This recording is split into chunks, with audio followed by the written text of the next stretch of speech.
नमस्कार विद्यार्थी मित्रांनो. आज आपण प्रकरण चौथे मानवी विकास ह्युमन डेव्हलपमेंट या संदर्भामध्ये जाणून घेऊया. यामध्ये प्रस्तावना, संकल्पना, सतत वर्तन, परिपक्वता, अनुभव ह्या तीन गोष्टी अत्यंत महत्त्वाच्या आहेत. ह्या सातत्यपूर्ण बदलाची मालिका म्हणजेच विकास असं म्हटलं जातं. म्हणजे वर्तन, परिपक्वता, अनुभव हे जीवनामध्ये सातत्याने बदलणारे आहेत. ते जन्मापासून ते मृत्यूपर्यंत लगातार हा आपल्याला बदलणारे दिसून येतात. म्हणून याला बदलणारी मालिका असं म्हटलं जातं. परिपक्वता हा एक शब्द या ठिकाणी आलेला आहे. परिपक्वता म्हणजे मॅच्युरिटी. वेगवेगळ्या प्राण्यामध्ये वेगवेगळी मॅच्युरिटी आपल्याला दिसून येते. उदाहरणार्थ हरिण आहे. हरिण या प्राण्याला 48 तासामध्ये ते म्हणजे धावू शकते किंवा पळू शकते. परंतु मानवाला मात्र पहिलं पाऊल टाकण्यासाठी 9 ते 12 महिने इतका कालावधी लागतो. म्हणजे आपली परिपक्वता, मॅच्युरिटी प्राण्यागत वेगवेगळी आलेली आपल्याला दिसून येते. तसंच वर्तन म्हणजे वागण्याची पद्धत आणि अनुभव आपल्याला प्रत्येक वेळा नवीन नवीन येत असतात. तर अशा प्रकारचं सतत वर्तन, परिपक्वता, अनुभव याची सातत्याने बदलणारी मालिका म्हणजेच विकास होय. तर यामध्ये वेगवेगळे टप्पे दिलेले आहेत पुस्तकामध्ये तुम्हाला. पहिला आहे जन्मपूर्व अवस्था आणि जन्मोत्तर अवस्था, अशा प्रकारच्या अवस्था आहेत. त्यात प्रामुख्याने आहेत. पहिलं जन्मपूर्व अवस्था ही 238 ते 290 दिवसाचा कालखंड, फिक्स कालावधी असं म्हटलं जातं. हा जो कालावधी आहे अत्यंत फिक्स कालावधी आहे. तर या कालावधीमध्ये आपण 9 महिने 9 दिवसाचा कालखंड असं म्हटलं जातं.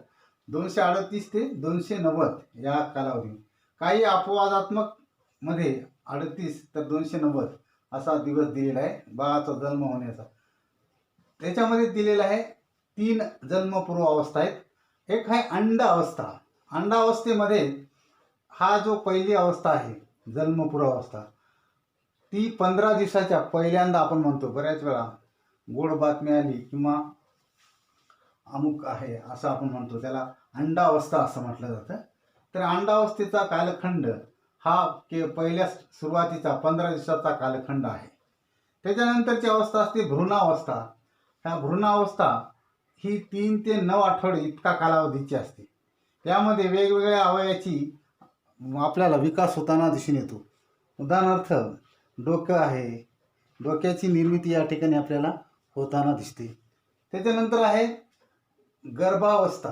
ही जी अवस्था आहे 9 महिने ते जन्मापर्यंतच्या अवस्थेला, या 9 आठवडे ते जन्मापर्यंतची अवस्था म्हणजे गर्भावस्था. अशा 3 प्रकारच्या अवस्था जन्मपूर्व अवस्था म्हणून ओळखल्या जातात. त्याच्यानंतर आहे जन्मोत्तर अवस्था. ह्या जी अवस्था आहेत त्यामध्ये प्रामुख्याने आपण 3 घेतलेल्या या ठिकाणी. अर्भक अवस्था ही जी आहे जन्मानंतरची अवस्था आहे, त्याला विश्रांतीचा कालखंड असं म्हणतात. मुलगा जन्मल्याबरोबर रडतो. तुम्हाला माहिती आहे का रडतो? कारण पोटामधील असलेलं वातावरण आणि बाह्य वातावरण त्याला एकदम सहन होत नाही. ॲडजस्टमेंट तो समायोजन करू शकत नाही, त्यामुळे तो रडू लागतो. त्या अवस्थेमध्ये तो हळूवारपणे 15 दिवसाच्या कालखंडामध्ये तो विश्रांती घेतो किंवा समायोजन करायला शिकतो. त्यालाच अर्भक अवस्था असंही म्हटलं जातं. त्याच्यानंतरची अवस्था आहे शैशवावस्था.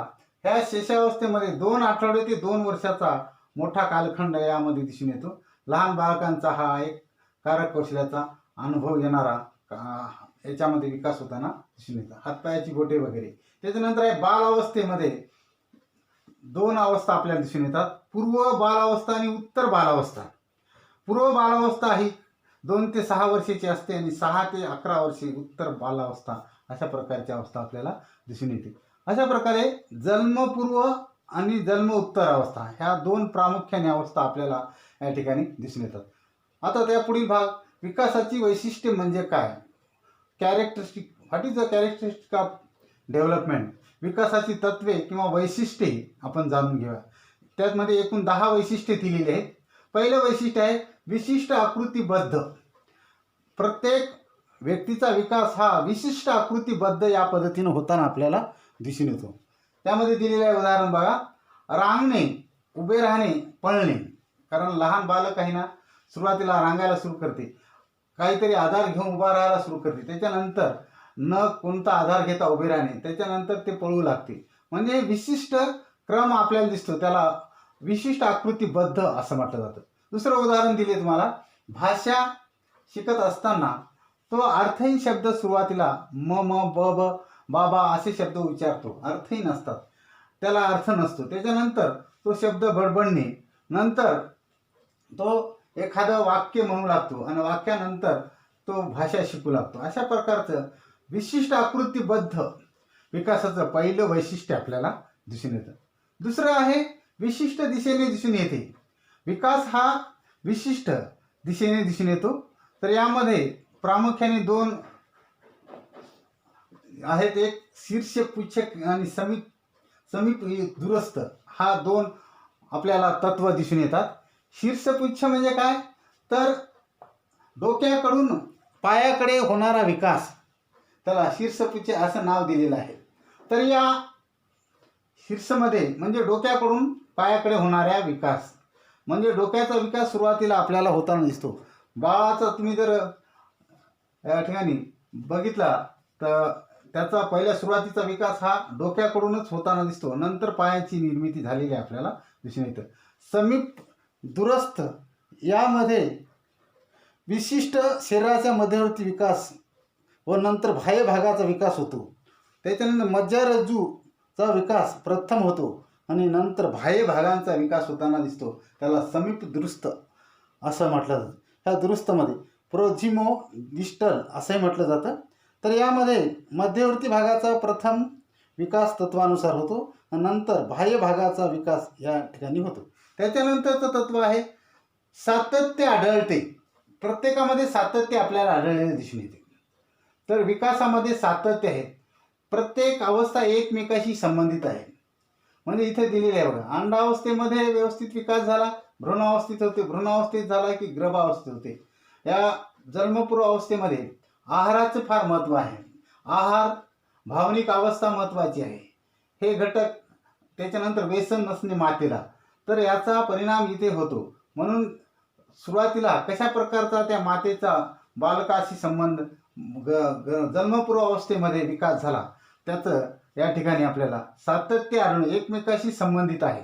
म्हणजे या ठिकाणी आपल्याला सांगता येतं की पहिल्या अवस्थेवरचं दुसऱ्या अवस्थेशी संबंध आपल्याला दिसतो. पहिल्या अवस्थेमध्ये चांगला विकास झाला असेल तर दुसऱ्या अवस्थेमध्ये त्यापेक्षा अधिक विकास होताना आपल्याला दिसून येतो. तर अशा प्रकारचं प्रत्येक अवस्था एकमेकाशी संबंधित आहे, त्याला सातत्य आढळलेलं आपल्याला दिसून येतं. त्याच्यानंतरचं वैशिष्ट्य आहे सामान्यकडून विशिष्टकडे विकास होताना आपल्याला दिसतो. या ठिकाणी पहा, विशिष्टाकडून नाही तर सामान्यकडून. सुरुवातीला सामान्य गोष्टी करायला व्यक्ती शिकते. उदाहरण दिले बालकाचं, वस्तू धरणे, वस्तू धरायला शिकतो हाताने, नंतर ते तळ हाताचा वापर करायला लागतो, नंतर बोटांचा वापर, अशा प्रकारचा अनेक प्रकारचा वापर तो करू लागतो. परंतु सामान्य गोष्टी अगोदर त्याला करता आल्या पाहिजे, नंतर तो विशिष्ट गोष्टी करायला लागतो. बोटाचा वापर, तळ हाताचा वापर सर्वात शेवटी आपल्याला करताना दिसून येतं. अशा प्रकारचं सामान्य कार्यप्रणालीपासून तो विशिष्ट कार्यप्रणालीकडे विकास होताना आपल्याला दिसून येतं. त्याच्यानंतरचं वैशिष्ट्य आहे पाचवं, व्यक्ती भिन्नता. हे व्यक्ती भिन्नता प्रत्येक व्यक्तीच्या संदर्भामध्ये आपण जर पाहिलं तर विकासाच्या संदर्भामध्ये वेगवेगळा विकास बालकांच्या संदर्भामध्ये आपल्याला दिसून येतो. एकसारखाच होत नाही. काही बालक हे लवकर बोलू लागतात, काही बालक उशिरा वाचा आपल्याला दिसते, म्हणजे उशिरा बोलतात. काही बालक लवकर रांगू लागतात, काही बालक उशिरा रांगायला लागतात. म्हणजे व्यक्ती भिन्नता बालकांच्या विकासाच्या संदर्भामध्ये आपल्याला दिसून येते. एक सारखेपणा त्या ठिकाणी असत नाही, त्याला व्यक्ती भिन्नता असं म्हटलं जातं. त्याच्यानंतर काय बघा, प्रत्येक अवयवाचा भिन्न विकास होतो. सर्वच अवयवाचा सारखाच विकास गतीने होत नाही. उदाहरण दिलेलं आहे, आपला जो मेंदू आहे त्या मेंदूचा विकास 16 वर्षापर्यंत होतो आणि तसंच 16 वर्षानंतर परिपक्वता मेंदूत येऊ लागते आणि मग व्यक्ती वापर करायला मात्र मेंदूचा नंतर सुरुवात करत असतो. परंतु खरं तर मेंदूचा विकास जो आहे तो 16व्या वर्षीपर्यंतच होताना आपल्याला दिसून येतं. त्याच्यानंतर आहे बालावस्थेमध्ये व्यक्ती वेगवेगळे खेळ कार्यकौशल्यांचा उपयोग करताना आपल्याला दिसून येते त्या बालावस्थेमध्ये. म्हणजे प्रत्येक अवयवाच्या बाबतीत भिन्न विकास आपल्याला दिसून आलेला या ठिकाणी दिसून येतं. त्याच्यानंतरचं आहे 7 एकात्मतेकडे नेते. विकास हा शब्द आहे ना, वाक्य, भाषा अशा प्रकारे एकात्मतेकडे जाताना आपल्या अगोदर तो शब्द बोलायला शिकतो, नंतर वाक्य, त्याच्यानंतर भाषा. तर अशा प्रकारचा जो क्रम आहे तो एकात्मतेकडे आपल्याला विकासाचा नेताना दिसून येतो. म्हणून शब्द, वाक्य, भाषा असा क्रम आपल्याला एकंदरीत दिसतो. त्याला एकात्मतेकडे विकास नेणे असं म्हटलं जातं. त्यानंतर 8वं वैशिष्ट्य आहे तुमचं वर्तन समस्या. काही अवस्थेत अपेक्षित आहेत की उदाहरणार्थ समस्या प्रत्येक अवस्थेमध्ये काहीतरी समस्या येऊ शकतात बालकांना. बऱ्याच वेळा काही बालक चालत नाहीत लवकर, त्यांची काही समस्या येते. काही बालक रांगत नाहीत लवकर, त्यांची काही समस्या येते. काही बालक बोलत नाहीत व्यवस्थित. आपण बऱ्याच वेळा म्हणतो, डॉक्टरला ते दाखवतात, आमचा मुलगा इतक्या वर्षात झाला पण अजून बोलत नाही आहे. तर अशा प्रकारचं काही समस्या काही अवस्थेमध्ये आलेल्या आपल्याला दिसून येतात. काही बालक लवकर बोलतात, काही बालक उशिरा बोलताना आपल्याला दिसून येतात. तर अशा प्रकारचं प्रत्येक अवस्थेमध्ये व्यक्तिगत काही समस्या आलेल्या आपल्याला दिसून येतात. त्याच्यानंतरचं 9वं आहे पूर्वकथन करता येते. प्रत्येक विकास स्टेजेसचं किंवा विकास अवस्थेचं आपल्याला भाकीत करता येतं की मागील अवस्थेवरून आपण पुढील अवस्थेचं वर्णन करू शकतो किंवा भाकीत करू शकतो. उदाहरणार्थ आहे, एखादा मुलगा चपळ आहे, चंचल आहे, एखादा मुलगा मंद आहे, तर त्यावरूनच आपल्याला समजून येते की पुढे भविष्यामध्ये भाकीत करता येते. चंचल होईल, चपळ होईल किंवा मंद मुलगा आहे, हे आपण भाकीत करू शकतो. कारण मागलच्या अवस्थेवरून पुढील अवस्थेचा आपल्याला अवस्था सांगता येते, भाकीत करता येते, त्याचं भवितव्य आपल्याला सांगता येऊ शकते. त्याच्यानंतर सर्वात शेवटचं आहे 10वं सर्वसमावेशक आहे. विकास हा सर्वसमावेशक असतो. उदाहरण दिलेलं आहे, शारीरिक, मानसिक, सामाजिक, सांस्कृतिक जे घटक आहेत या सर्वांचाच या सर्व समावेशक असं म्हटलं जातं. या घटकांचा विकासामध्ये सहभाग होताना आपल्याला दिसतो. त्यात विशेषतः कुटुंब, मित्र, शाळा, नातलग या सर्वांचा बालकाच्या विकासामध्ये एकंदरीत परिणाम आपल्याला दिसून येतो. त्यालाच आपण सर्वसमावेशक विकास असं म्हटलं जातं. अशा प्रकारचा विकास या शारीरिक, मानसिक आणि सामाजिक, सांस्कृतिक घटक व तसेच कौटुंबिक, मित्र, नातलग या सर्व घटकांचा विकास प्रक्रियेमध्ये एकंदरीत परिणाम होताना आपल्याला दिसून येतं. आज आपण वाढ, विकास आणि परिपक्वता या संदर्भामध्ये समजावून घेऊया. वाढ, ग्रोथ असं म्हटलं जातं. डेव्हलपमेंट म्हणजे विकास. त्याच्यानंतर आहे परिपक्वता. ही जी परिपक्वता आहे, सर्व प्राण्यांच्या बाबतीत वेगवेगळी परिपक्वता आपल्याला दिसून येते. वाढ ही शारीरिक स्वरूपाची आपल्याला दिसून येते. शरीराचं वाढ होतं म्हणून याला शारीरिक वाढ असा शब्द उपयोग केला जातो. कारण याच्यामध्ये अनेक अवस्था आपण बघितलेल्या आहेत. अर्भक अवस्था आहे, भ्रूण अवस्था आहे, बाल अवस्था आहे. या सर्व अवस्थेमध्ये शरीराची वाढ होताना आपल्याला दिसते. प्राणी, पक्षी या सर्वांमध्ये शारीरिक वाढ आपल्याला दिसून येते. तसं विकासचा अर्थ गुणात्मक हा दृष्टिकोन आपल्याला दिसून येतो. गुणात्मक वाढ दिसून येते. उदाहरणार्थ, पूर्वी सायकल चालवायला येत नव्हती, आता सायकल चालायला येते. म्हणजे सायकल चालवणे हा गुणात्मक त्याच्यामध्ये बदल झालेला आहे. पूर्वी त्याला पोहायला येत नव्हतं, आता त्या विद्यार्थ्याला पोहायला येतं. म्हणजे गुणात्मक वाढ झाली. ते वर्तन स्वरूपामध्ये आपल्याला दिसून येतं. त्याला विकास झाला असं म्हटलं जातं. पूर्वी कॉम्प्युटर त्याला व्यवस्थित हँडल करता येत नव्हतं, आता येतं. म्हणजे गुणात्मक वाढ झाली असं आपल्याला या ठिकाणी सांगता येतं. तिसरा आहे परिपक्वता. याच्यामध्ये पेशीची वाढ झालेली आपल्याला दिसून येते. पेशीची प्रचंड वाढ होते, तर त्याला परिपक्वता असं आपण म्हणत असतो. तर प्रत्येक प्राण्यांच्या बाबतीत परिपक्वता ही वेगळी आपल्याला दिसून येते. इतर प्राणी पाहिले आणि मानव प्राणी यांच्यामध्ये परिपक्वतेत अत्यंत फरक आपल्याला जाणवतो.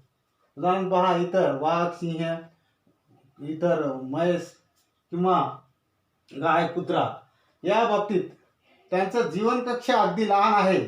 त्याच्यामुळं त्यांची परिपक्वता सुद्धा अगदी लवकर होते आणि ते लवकरच मृत्यू पावतात. कारण त्यांचं जीवनकक्षे 20 वर्षे 15 वर्षे आपल्याला दिसून येतं. कारण गाय, म्हैस आणि कुत्रा यांचं 15 ते 20 वर्षापेक्षा जास्त आयुष्यमान नाही आहे. त्याच्यामुळं परिपक्वता लवकर येते आणि ते लवकरच जीवन नष्ट झालेले आपल्याला दिसून येतात. परंतु मानवाच्या बाबतीत तसं नाही. कारण त्याला परिपक्वता उशिरा येते आणि त्याचं जीवनमान मोठं आहे. 70 ते 100 वर्षापर्यंतचं आयुष्यमान असणारा मानव, त्यामध्ये पेशीची वाढ जरी होत असली तरी परिपक्वतेच्या बद्दल मात्र त्याची स्लो पद्धतीनं वाढ होताना आपल्याला दिसते. कारण पहिलं पाऊल टाकायला लहान मुलाला 9 ते 12 महिने लागतात, तर इतर प्राण्यांचा जर विचार केला त्याला 48 ते 50 तासामध्ये त्यांचं म्हणजे पिल्ले सुद्धा म्हणजे धावू लागतात, पळू लागतात. त्यांची परिपक्वता आपल्याला वेगळ्या पद्धतीनं दिसून येते. हा फरक यामध्ये आपल्याला दिसून येतो. त्याच्यानंतर आहे शारीरिक झालं, मानसिक झाली वाढ आहे. तसेच ही जी आहे वाढ संख्यात्मक आपल्याला दिसून येते. अत्यंत मोठी संख्या आहे म्हणून हिला संख्यात्मक वाढ असं म्हटलं जातं. संख्यात्मक याच्यामध्ये गुणात्मक गुणच आहेत, परंतु याच्यामध्ये शारीरिक मानसिक दोन्ही पद्धतीचा आपल्याला शारीरिक व मानसिक बदल दिसून येतात. हे बदल होतात, वर्तन बदल होतात. शारीरिक तर बदल होतातच गुणांमध्ये, परंतु मानसिक बदल सुद्धा आपल्याला होताना दिसून येते, वर्तनाद्वारे दिसून येतात. मला आता सांगितलं खेळाडूंना खेळ येत नाही अगोदर, नंतर आलेला आहे, म्हणजे शारीरिक बदल आहे, त्याच्यात मानसिक बदल सुद्धा आलेला आपल्याला दिसून येतो. तसंच यामध्ये हे जो परिपक्वता आहे, प्रत्येक प्राणी वेगळा आहे असं तुम्हाला सांगितलं. त्याला आनुवंशिक आहे, तर आनुवंशिक हा घटक सर्वात महत्त्वाचा या परिपक्वतेमध्ये आहे. प्रत्येक प्राणी आपल्या अनुवंशाचं जतन करत असतं. जीन्स असतात, ते जीन्स पद्धतीनं ते वागत असते, म्हणून त्याला हेरिडिटी असं आपण म्हणतो. त्या आनुवंशिकता जी आहे त्या अनुवंशिकतेनुसार त्याला गुण प्राप्त झालेले असतात, त्याच्यानुसार त्याला मॅच्युरिटी सुद्धा आलेली असते. मी आताच तुम्हाला सांगितलं सर्व प्राण्याची मॅच्युरिटी वेगवेगळी आपल्याला दिसून येते, त्यामुळं आनुवंशिकता हा गुण त्यामध्ये आहे. प्राण्यांची, पक्षी आहे किंवा मानव आहे यांची आनुवंशिकता वेगळी असल्यामुळं त्यांची परिपक्वता सुद्धा वेगळी आपल्याला दिसून येतं. या ठिकाणी अशा पद्धतीने आनुवंशिकता वेगळी आहे म्हणजे त्याची परिपक्वता वेगळी आपल्याला सांगता येते. तिसरा बदल याच्यामध्ये आहे, यामध्ये आकार आणि वजन याच्यामध्ये आपल्याला बदल दिसतो. एक तर आकारात आपल्या व्यक्ती व वजन यामध्ये वाढ होताना दिसतं. वाढीच्या संदर्भात आपण विचार केला, तुम्ही बघितलं सुरुवातीच्या अवस्थेमध्ये लहान आकाराचा बाळ हळूवारपणे मोठ्या भ्रूणावस्थेपासून जर विचार केला तर बालावस्थेपर्यंत आकार आणि वजन याच्यामध्ये प्रचंड प्रमाणात वाढ होताना आपल्याला दिसून येते. त्याच्यानंतर विकास आहे, तर विकासामध्ये यामध्ये आपल्याला हा सर्वसमावेशक दिसून येतो. सर्व अंगाने विकास झालेला आपल्याला दिसतो. सर्व समावेशक हा शब्द वापरला जातो, कारण केवळ एकाच बाजूचा विकास होतो असं नाही. त्याचा भाषेचा विकास होतो, त्याला विचार करायचं समजतं. पहिल्यांदा लहान मुलगा एक एक शब्द, त्याच्यानंतर वाक्य, नंतर भाषा अशा भाषा स्वरूपामध्ये दिसतं. तसंच एक एक पाऊल टाकायला दिसतं, त्याच्यानंतर आधार घेऊन चालतं, त्याच्यानंतर हळूवारपणे ते एकदम कुणाचा आधार न घेता चांगल्या पद्धतीनं चालताना आपल्याला दिसलं. त्याला सर्वसमावेशक असं म्हटलं जातं. तर अशा पद्धतीनं सर्वसमावेशक विकास झालेला आपल्याला दिसून येतो. त्याच्यानंतर आहे परिपक्वतेच्या संदर्भामध्ये काही बदल करता येतात, काही बदल करता येत नाही. काही मात्र बदल यामध्ये आपल्याला दिसून येतात. म्हणून या ठिकाणी आपल्याला सांगता येतं काही जे बदल आहेत, काही बदल करता येत नाहीत. परिपक्वतेच्या बाबतीत निश्चितता आहे, काही बदल आपण करू शकतो, कारण ते आनुवंशिकता आहे. त्याच्यामुळं त्यामध्ये स्पेशल इफेक्ट आपल्याला सांगता येत नाही. स्पीडली ते काही प्रमाणामध्ये बदल करतात, काही प्रमाणात बदल आपण करू शकत नाही. अशा प्रकारच्या तिन्हीमध्ये थोडक्यामध्ये आपल्याला वाढ, विकास आणि परिपक्वता यामधला थोडक्यात फरक आपल्याला या ठिकाणी सांगता येतो.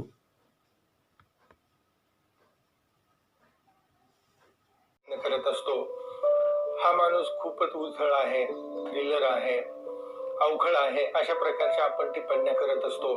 परंतु ज्यावेळी माणूस विवेकपूर्ण विचार करायला सुरुवात करतो, साधक पाधक पद्धतीने चुकीचं काय बरोबर काय हे ठरविण्याची क्षमता प्राप्त करतो, तेव्हा त्याच्यामध्ये मॅच्युरिटी येते असं माझं एक मत आहे.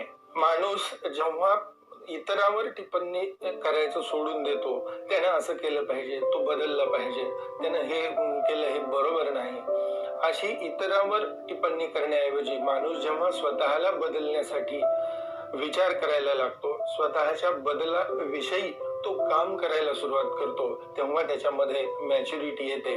असं मला वाटतं. जर माणूस स्वतःच खूप काही बोलून दाखवत असेल, बडबड बडबड करत असेल, भड भड भड व्यक्त होऊन दाखवत असेल, तर ते तितकंसं बरोबर नाही. जेव्हा माणूस इतरांचं ऐकून घेण्याची क्षमता ठेवतो, इतरांचं ऐकून समजून घेण्याची क्षमता ठेवतो, तेव्हा त्याच्यामध्ये मॅच्युरिटी येते.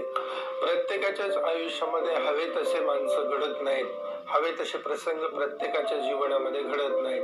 मग ज्यावेळी आपल्याला जी माणसं उपलब्ध झालेली आहेत, ती माणसं स्वीकारायची क्षमता आपण ठेवतो.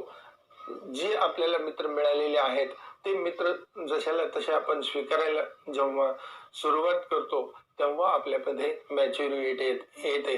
कारण घटना, प्रसंग किंवा माणसं आपल्याला पाहिजे तशी मूर्तीसारखी घडवलेली ठरीव ठशीव हवी तशीच मिळतील असं नाही.